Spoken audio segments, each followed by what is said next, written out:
Chapter 26. I'd like to sing a classic for you now. Thank you. Please stop stabbing me. In retrospect, I should have gotten raven sponges for beaks. Nice, soft, squishy sponges that weren't capable of stabbing. While I was at it, I should have thrown in some nerve claws. But no, I let them have beaks like serrated knives and claws like meat hooks. What had I been thinking? Meg yelled as one of the birds dove by her, taking her arm. Another flew at Raina's legs. The predator leveled a kick at it, but her heel missed the bird and connected with my nose. Owie! I yelled, my whole face throbbing. My bad. Raina tried to climb, but the birds swirled around us, stabbing and clawing and tearing away bits of our clothes. The frenzy reminded me of my farewell concert in Thessalonica back in 235 BCE. I like to do a farewell tour every 10 years or so, just to keep the fans guessing. Dionysus had shown up with his entire horde of souvenir-hunting maenads. Was not a good memory. Lester, who is Coronis? Raina shouted, drawing her sword. Why were you apologizing to the birds? I created them! My busted nose made me sound like I was gargling syrup. The ravens caught in outrage. One swooped, its claws narrowly missing my left eye. Raina swung her sword wildly, trying to keep the flock at bay. Well, can you uncreate them? Meg asked. The ravens didn't like that idea. One dove at Meg. She tossed it a seed, which, being a raven, it instinctively snapped out of the air. A pumpkin exploded to full growth in its beak. The raven, suddenly top-heavy with a mouthful of Halloween, plummeted toward the ground. Okay, I didn't exactly create them, I confessed. I just changed them into what they are now, and no, I can't undo it. More angry cries from the birds, though for the moment they stayed away, wary of the girl with the sword and the other one with the tasty exploding seeds. Tarkin had chosen the perfect guards to keep me from his silent god. Ravens hated me. They probably worked for free without even a health plan, just hoping to have the chance to bring me down. I suspected the only reason we were still alive was that the birds were trying to decide who got the honor of the kill. Each angry croaked with a claim to my tasty bits. I get his liver. No, I get his liver. Well, I get his kidneys then. Ravens are greedy as they are contrary. Alas, we couldn't count on them arguing with one another for long. We'd be dead as soon as they figured out their proper pecking order. Or maybe that's why they called it a pecking order. Raina took a swipe at one that was getting too close. She glanced at the catwalk at the crossbeam above us, perhaps calculating whether she'd have time to reach it if she sheathed her sword. Judging from her frustrated expression, her conclusion was no. Lester, I need intel, she said. Tell me how we defeat these things. I don't know, I wailed. Look, back in the old days, ravens used to be gentle and white, like doves, okay? But they were terrible gossips. One time I was dating this girl, Coronis. The ravens found out she was cheating on me, and they told me about it, and I was so angry I got Artemis to kill Coronis for me. Then I punished the ravens for being tattletales by turning them black. Raina stared at me like she was contemplating another kick to my nose. That story is messed up on so many levels. Just wrong, Meg agreed. Did your sister kill a girl who was cheating on you? Well, Then you punished the bird that told you about it? Raina asked. By turning them black as if black was bad and white was good? Well, when you put it that way, it doesn't sound right, I protested. It's just what happened when my curse scorched them. It also made them nasty-tempered flesh-eaters. Oh, that's much better, Raina snarled. If we let the birds eat you, Meg asked, will they leave Raina and me alone? What? I worried that Meg might not be kidding. Her facial expression did not say kidding. It said serious about the birds eating you. Listen, I was angry. Yes, I took it out on the birds, but after a few centuries I cooled down. I apologized. By then they kind of liked being nasty-tempered flesh-eaters. As for Coronis, at least I saved the child she was pregnant with when Artemis killed her. He became Asclepius, god of medicine. Your girlfriend was pregnant when you had her killed? Raina launched another kick at my face. I managed to dodge it, since I had a lot of practice cowering, but it hurt to know that this time she hadn't been aiming at an incoming raven. Oh no. She wanted to knock my teeth in. You suck, Meg agreed. Can we talk about this later? I pleaded. Or perhaps never? I was a god then. I didn't know what I was doing. A few months ago, a statement like that would have made no sense to me. Now it seemed true. I felt as if Meg had given me her thick-lensed rhinestone-studded glasses, and to my horror they corrected my eyesight. I didn't like how small and tawdry and petty everything looked, rendered in perfect ugly clarity through the magic of megovision. Most of all, I didn't like the way I looked. Not just present-day Lester, but the god formerly known as Apollo. Rain exchanged glances with Meg. They seemed to reach a silent agreement that the most practical course of action would be to survive the ravens now, so that they could kill themselves later. We're dead if we stay here. Raina swung her sword at another enthusiastic flesh-eater. We can't fend them all at once and climb at the same time. Ideas? The ravens had one. It was called all-out attack. They swarmed, pecking, scratching, croaking with rage. I'm sorry, I screamed, futilely swatting at the birds.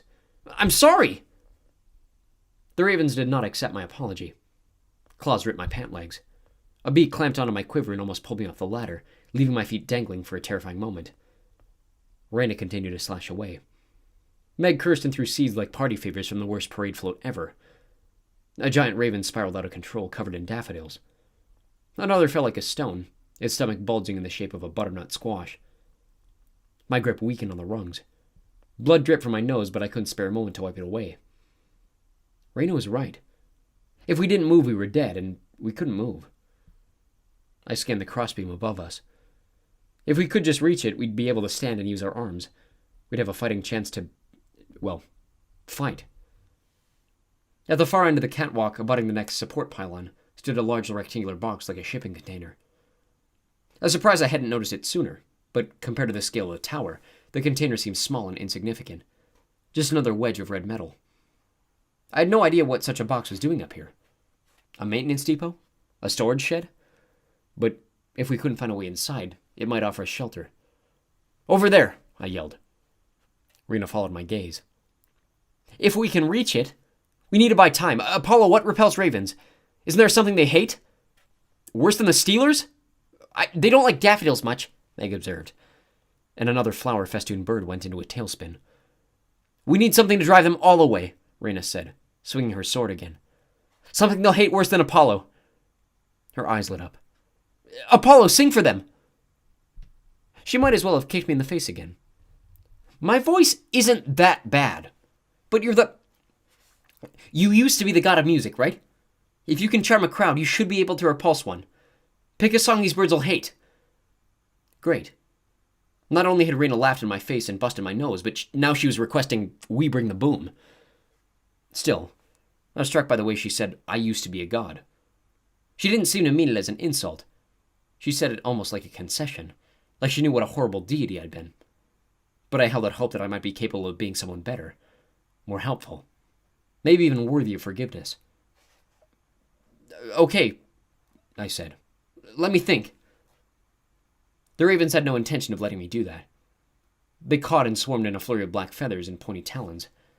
Rena and Meg tried their best to drive them back, but they couldn't cover me completely. A beak stabbed me in the neck, narrowly missing my carotid artery. Claws raked the side of my face, no doubt giving me some blood, new racing stripes. I couldn't think about the pain. I wanted to sing for Rena, to prove that I had indeed changed, that I was no longer the god who had Coronis killed and created ravens, or cursed the Cumaean Sibyl, or done any of the other selfish things that had once given me no more pause than choosing what dessert toppings I wanted on my ambrosia. It was time to be helpful. I needed to be repulsive for my friends. I rifled through millennia performance memories, trying to recall any of my musical numbers that had totally bombed. Nope. I couldn't think of any. And the birds kept attacking. Birds attacking. An idea sparked in the base of my skull. I remembered a story of my children Austin and Kayla had told me, back when I was at Camp Half-Blood. We were sitting at the campfire and they'd been joking about Kyron's bad taste in music. They said that several years earlier, Percy Jackson had managed to drive off a flock of killer Stymphalian birds simply by playing what Chiron had had in his boombox. What he played? What was Chiron's favorite? Valere! I screamed. Meg looked up at me, a random geranium stuck in her hair. Who? It's a song D. Martin covered, I said. It might be unacceptable to birds. I'm not sure. Well, be sure, Raina yelled. Ravens furiously scratched and pecked at her cloak, unable to tear the magical fabric. But her front side was unprotected. Every time she swung a sword, a bird swooped in, stabbing at her exposed chest and arms. Her long-sleeve tee was quickly turning into a short-sleeve tee. I channeled my worst king of cool.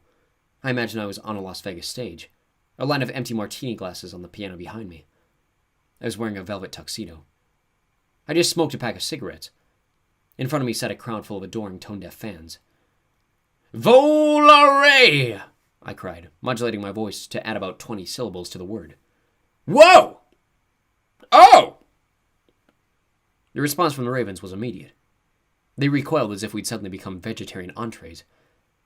Some threw themselves bodily against the metal girders, making the whole tower shudder. "Keep going," Meg yelled. Phrased as an order, her words forced me to comply. With apologies to Domenico Modugno, who wrote this song, I gave Volare the full Dean Martin treatment. It had once been such a lovely, obscure little tune. Originally, Modugno called it Nel Blu di Pinto di Blu, which, granted, was a bad title. I don't know why artists insist on doing that. Like the Wallflowers' One Headlight, obviously should have been titled Me and Cinderella. And Ed Sheeran's The A-Team clearly should have been called Too Cold for Angels to Fly. I mean, come on, guys. You're bearing the lead. At any rate, Nel Blu di Pinto di Blu might have faded into obscurity had Dean Martin not gotten a hold of it, repackaged it as Volare, and added several thousand violins and backup singers, then turned it into a sleazy lounge singer classic. I didn't have backup singers. All I had was my voice, but I did my best to be terrible. Even when I was a god and could speak any language I wanted, I'd never sung well in Italian. I kept mixing it up with Latin, so I came off sounding like Julius Caesar with a head cold. My newly busted nose just added to the awfulness. I bellowed and warbled, screwing my eyes shut and clinging to the ladder as ravens flapped around me, croaking in horror at my travesty of a song. Far below ran as greyhounds bayed as if they'd lost their mothers. I became so engrossed in murdering Volare I didn't notice the ravens had gone silent, until Meg shouted, "Apollo, enough!" I faltered halfway through a chorus. When I opened my eyes, the ravens were nowhere in sight. From somewhere in the fog, their indignant caws grew fainter and fainter as the flock moved off in search of a quieter, less revolting prey.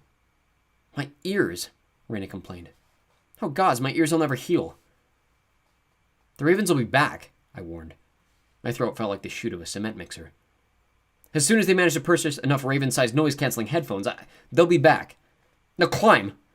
I don't have another Dean Martin song in me."